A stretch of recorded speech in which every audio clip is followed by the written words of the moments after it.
What's up? Sweet. So I've got something good we can talk about here that I think Let's you'll enjoy. So the headline here, it says San Francisco's new PC terms for criminals met with mockery. Have you heard about this? No, but I can. You can imagine. I can already imagine, dude. Dude, this was great. So the first part says, amid the city's interconnected and rapidly escalating crime and homelessness crisis, the San Francisco Board of Supervisors has determined that one of the ways it can help inspire the city's expanding criminal population to good behavior is to simply play some games with language. So they passed this resolution, and it's supposed to be person first, and that's what they're calling it. And they want to do away with anything that can encourage negative predispositions or unfounded assumptions. And to kind of preface this, so what they're doing is renaming people that, like if you're on parole or if you're a convicted felon or you have a drug problem, they've come up with new names for it that are more politically correct, apparently. Dude. And so let me just... All right, let's hear this. Let's hear these names, dude. Oh my gosh. So, a convicted felon or convict or felon that has been released from jail should now be called a formerly incarcerated person, or, this is my favorite one, a justice-involved person, or even a returning resident. Oh, gosh, so dude. rather than acknowledge that someone is on parole, the city will now describe that person as simply under supervision. And people who were once called substance abusers or drug addicts are now to be called people with a history of substance abuse. And then the last one, a juvenile delinquent, is now to be referred to as either a young person with justice system involvement or a young person impacted by the juvenile justice system. Dude, like, so San Francisco has turned into a hellhole. Yeah. So in the do article, it says one in every... Oh, let me see if I can find it here. 1 out of every 5 person is... Let's see, what did it say? Is homeless or something? Like has a criminal record or something, or has... Dude. Where did it say that? Get the fetch out of here, man. Like, are we good over there, San Francisco? Are we good, dude? Oh, yeah. Here it is. The city presents the grim statistic that now 1/5, so that's 1 out of every 5 residents of the city has a criminal record. Honestly, dude. That is wild. 1 in 5, dude. 1 out of every 5 has a criminal record. And that's a very populated city. There's a lot of people there. So that's like... It's not like some small town, which would still be insane. But that's a lot of people. They've got tons of homeless. Yeah, tons of crime. I've heard there's just garbage everywhere too. Like there's just trash. People are just pooping in the streets. Dude, and so this is the thing. Like when you get more worried about words than you do about people, policies, things like that, like real things, like things that actually matter. Because we have free speech in the country, dude. Yeah. You shouldn't be focusing on renaming, I think they also in San Francisco renamed like manholes. Like it's not a manhole. Yeah, I heard about that. They're more worried about like offending people and putting restrictions on speech and stuff. It's like, dude, this is America. Just say whatever you want, dude. Well, it's a waste of time for so many different reasons. For one, that they can't enforce it. And it's not productive at all. And it's not productive. That's the big thing. And it's if anything, it's more confusing because you don't know. You're like, what? I mean, language is like vocabulary words that are created. They're used to describe and communicate. Yeah. What something is, and when you make one word. When you make one word you have to say a full sentence to describe it, and then the sentence that you're using to describe it is like the exact opposite of what it actually is. That's confusing as heck. It doesn't make any sense. It's like have you seen Jordan Peterson's interview with Kathy Newman? Yeah. Where he's like, she's like, why does your freedom of speech trump a trans person's right to be offended? And he goes, because in order to think, you have to risk offending people. Well, let me tell you something. So what you're saying is you hate trans people. Yeah, I know, That's but what she likes. Let's say. well, okay, but let me tell you something. It looks like they're not doing a lot of thinking over in San Yeah, Francisco. that's true. If you know what I mean, dude. Like, it looks like they're... That's crazy. And what you said too, there's such a huge problem that, and it's under the guise of being people-centered, people first. So Yeah. it's all about helping the people. But I think it's just an easy way for them to, I don't know, because it's probably so out of control over there. No one has any idea what to do Yeah. or how to fix it, and so they're just. It's like, it's almost like San Francisco's become the new New York of the 90s. Like, New York back in the 80s and 90s had like a bunch of crime, you know? Yeah. And it was just like a Crazy. crappy place. Like, there were like homeless people everywhere. Like, they've cleaned up New York a lot over the past like 20 years or so. Not to say that New York's like a perfect place either, but you know, it's a lot like Better, safer and it's better, you know. San Francisco's turning into that, you know. Like, Yeah, it's just a probably big city. It's just crappy. Like, there's just junk everywhere. Oh man. Yeah, so they give an example of, so let's say someone breaks into your car, Yeah. and so the person that breaks into your car was like a recently released offender and on parole with a drug problem. So this is what it would be: that it would be a person who has come in contact with a returning resident who is involved with the justice system and who is currently under supervision with a history of substance abuse. So it's just a bunch of, and it's like, and the one too that probably makes me the most upset is the convict, where did it say a justice involved person? What does that Yeah, mean? no, that's stupid. Yeah, that's the dumbest term.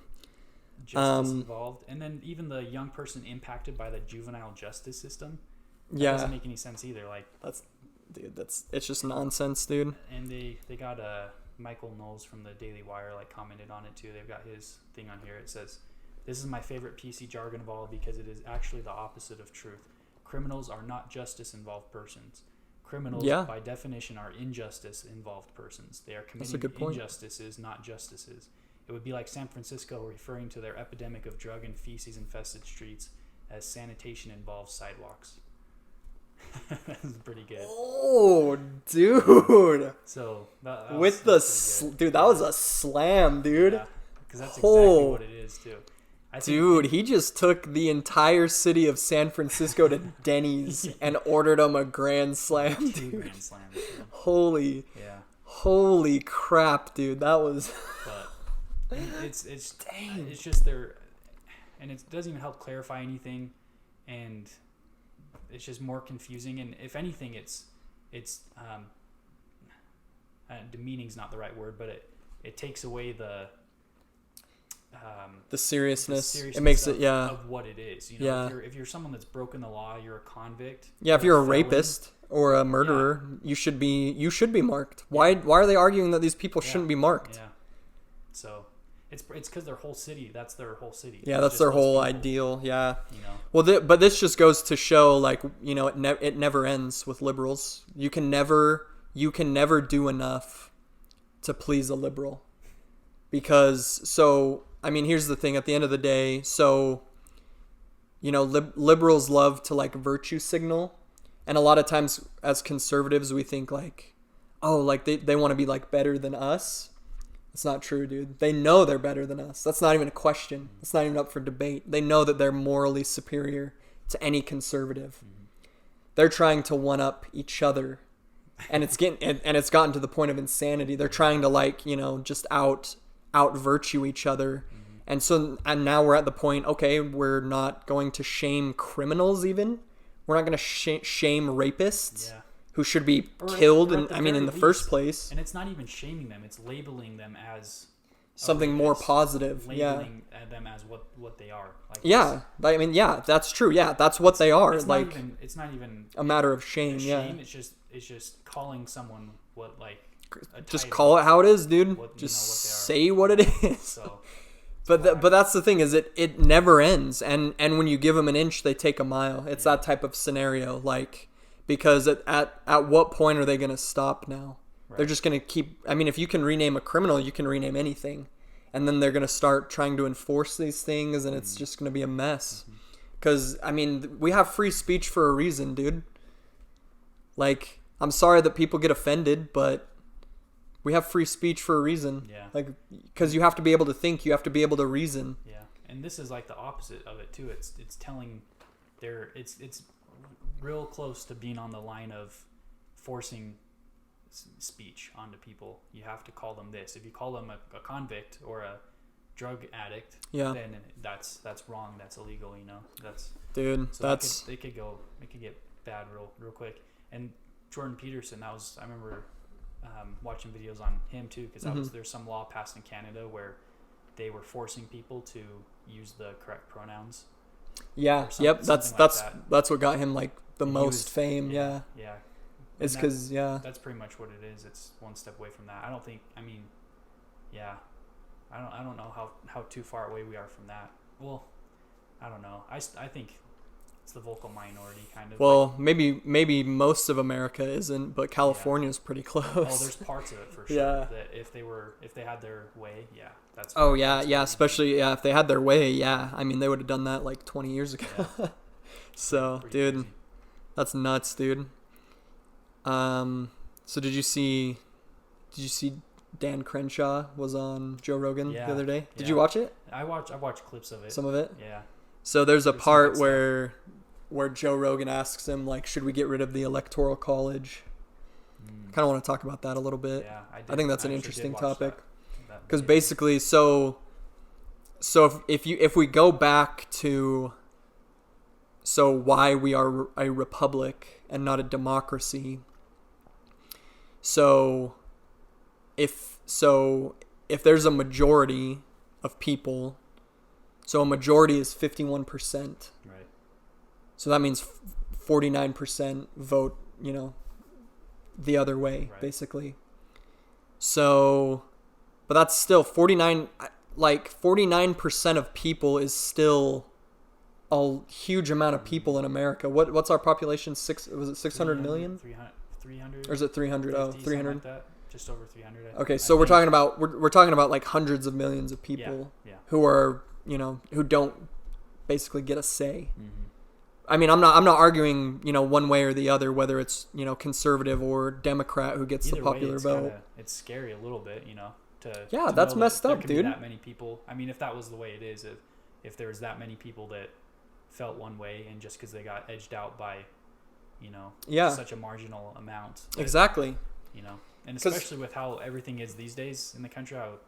I think it's more divisive for sure than it has been in the past. And I think the media kind of makes it seem more so than it really is. But at the same time, it's much more divisive than it has in the past. And I think we're kind of heading even more so as time goes on. But so that can be even more dangerous when the country starts to split and you start to get kind of like a 50-50. Yeah. Half of everyone believes this and the other half are the exact opposite, Yeah, that's messed up, dude, because 49% of people is still hundreds of millions of people who are being forced to, participate in things they don't want to at the end at the end of the day, that's, they're being forced to be taxed higher and forced to obey laws like Obamacare, that they forced to buy insurance, stuff like that, so when I say that, some people are like, oh, the government doesn't force people. The government forces people to do stuff. Okay. Like, don't. Yeah. Okay. So I mean, that's a scary thought in my mind. I mean, there's a reason we have the Electoral College. I understand that it's unpopular with a lot of people, but which also I don't really understand why it's unpopular. When it's why it's unpopular for them, or when it goes when it doesn't benefit them directly, then it's inconvenient. But if their candidate wins because of it, then they're not going to say anything. But I don't think a Democratic candidate has not won also so I think the Democratic candidates have won most of the last election, like even Bush and Al Gore, by popular vote anyway. That's what I'm trying to get at. Like, I think even George W. Bush, when he ran against I believe Al Gore, I think he lost the popular vote. I think you're right, so I think it happens, a decent amount of times. That's probably why they're so pissed about it. Yeah, because their candidates keep getting wrecked. Yeah. But they keep saying like it's outdated and it's like old, and there's always jokes. Like I saw one guy like saw a picture of a dinosaur, and somebody asked him like, oh, what is this? And he's like, oh, the Electoral College. And that's kind of funny. But I mean, it's also kind of, but it's not true.